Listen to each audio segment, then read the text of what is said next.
நீ பேசுங்களா ஒரு விஷயம் இல்லை நீ போங்க.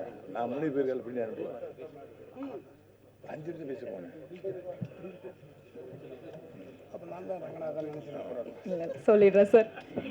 எஸ் சார், பார்க்காதீங்க சார்.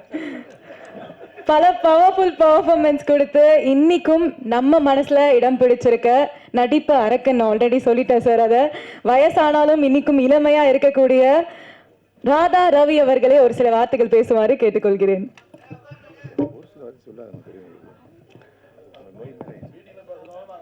இங்கே கூடியிருக்கும் என் குடும்பத்தை சேர்ந்தவர்களே, பத்திரிகையாளர் நண்பர்களே, அப்புறம் யூடியூபர்ஸ், என்னை வாழ வைத்து கொண்டிருக்கும் யூடியூபர்ஸ்க்கும் என்னுடைய வணக்கங்களை கூறிக்கொண்டு, இந்த படத்திற்கு இங்கே தலைமை தாங்க வந்திருக்கும் அன்பண்ணன் பாக்கியராஜ் சார் அவர்களுக்கும், பேசிவிட்டு சென்ற செல்வமணி அவர்களுக்கும், மேலும் மேலே நடித்த அத்தனை கலைஞர்களுக்கும், ஏன்னா பழகருப்பையன் இருக்கார், நாஞ்சிலார் இருக்கார், எல்லாருக்கும் என்னுடைய வணக்கங்களை கூறி, கேமராமேன் பற்றி நான் தனியாக பேசினது எதுக்குன்னா, இஸ் அ சூப்பர் கேமராமேன். அதாவது ரொம்ப சின்ன படங்களை இவன் எப்படி எடுக்கிறான்னு என் மேக்கப் மேன் குமார் என்னை தொந்தரவு பண்ணிக்கிட்டே இருந்தேன். இந்த பையன் எப்படின்னு எடுக்கிறான், இவன் லைட்டே இல்லாமல் எடுக்கிறான். அப்புறம் கேட்டால் இவன் மலையாளத்து படத்துலேருந்து வந்திருக்காரு சொன்னான். மலையாளத்தில் லைட்டே கிடையாது. அவனுக்கு ஆச்சரியமாக பார்த்துருப்பான் இந்த லைட்டெல்லாம். ஓஹோ, இப்படிலாம் லைட் இருக்க போல இருக்கு. அது மாதிரி ஒரு சூப்பர் ஆள். ஆனால் மியூசிக் டைரக்டர் வந்து நான் இங்கே தான் வந்து பார்த்தப்ப பாட்டு கேட்டேன். இவர் எதிர்காலத்தில் நல்ல பெரிய ஆட்களாக மக்கள் தலைவர் படத்திலிருந்து டைரக்டர் ஆகட்டும், இல்லை மியூசிக் டைரக்டர் ஆகட்டும், இல்லை கேமராமேன் ஆகட்டும், அவங்கெல்லாம் நல்லா வர்றதுக்கு வாய்ப்பு இருக்குது. மேலும் இதில் என்னுடைய நல்ல நண்பர் ரவிமரி அவர்களுக்கு, அதான் அவர் சொல்கிறார் கதையின் நாயகன்னு. கதையின் நாயகன் இல்லையா, மூவ் பண்ணுறது ஒன்றை வச்சு தானே மூவ் பண்ணுறது. ஏன்னா நீ தான் ஒரு இழிச்சவாயன் அந்த படத்தில். உன்னை வந்து நான் கெடுத்து உன்னை முதலமைச்சராக கொண்டாடுறேன்றதான் கதை.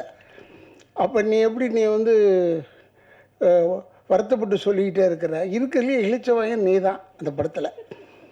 உனக்கு ஒன்றுமே தெரியாமல் நீயே முதலமைச்சர் ஆயிடும் போது, உண்மையில் இது தேர்தலுக்கு முன்னாடியே விட வேண்டிய படம். நான் சொன்னேன் ராம்தேவிட்ட, தேர்தலுக்கு முன்னாடி விடலாம்டா இந்த படத்தை விட்டு நல்லா போகுண்டான்னு. இல்லை, பத்திரிகை ஊடக நண்பர்களுக்கும் மேடையில் இருக்கும் ஜாம்பவர்களுக்கும் வணக்கம்.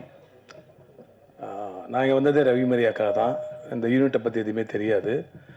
ஆனால் இங்கே வந்தோடனே டைரக்டர் பேசுனதை கேட்டோன்னே ரொம்ப ஆர்வமாக இருந்தது. அவர் மண்டையிலேருந்து பேசலை, இதயத்துலேருந்து மனசுலேருந்து பேசுகிறாரு. அவர் மனசுக்காகவே இந்த படம் மாபெரும் வெற்றி அடைன்னு தெரியுது. கைத்தட்டுங்க. அவரை பற்றி தானே பேசுகிறோம். உங்கள் எல்லாருக்கும் எத்தனை பேருக்கு தெரியும்னு தெரியல, ரவி மரியா அப்படின்ற பேர் வந்து மரியா அவரோட மனைவி பேர். வந்திருக்காங்களா? மனைவி மேலே அவ்வளவு நேசமும் பாசமும் கொண்டவர், குடும்பத்தை அவ்வளோ அழகாக நேசிப்பவர். அவரோட வெற்றி வந்து அவர் மனைவியை மதித்த அந்த மரியாதையில் தான் தொடங்குச்சு நான் நினைக்கிறேன். ரவியாக இருந்தவர் ரவி மரியா மாறின காலத்துலேருந்து எனக்கு தெரியும். இங்கே கூட்டத்தில் ஒரு 500 பேர் இருந்தாங்கன்னா 500 பேரும் 100% வாழ்த்தக்கூடிய சிறுமலகக்கூடிய ஒரே நபர் எனக்கு தெரிஞ்சு ரவி மரியா தான் நினைக்கிறேன். பாகுபாடு இல்லாத எல்லா மனிதர்களையும் சமமாக நடத்தக்கூடிய பேரகம் இருக்குது ரவி மரியாட்ட. அவர் ஒரு படத்தில் வந்து நான் திருநங்கையை நடிக்க வச்சேன். நீங்கள்லாம் ஆச்சரியமாக இருக்கும், இவ்வளோ பெரிய முரட்டு மனுஷன் எப்படி திருநங்கையை நடித்தார்.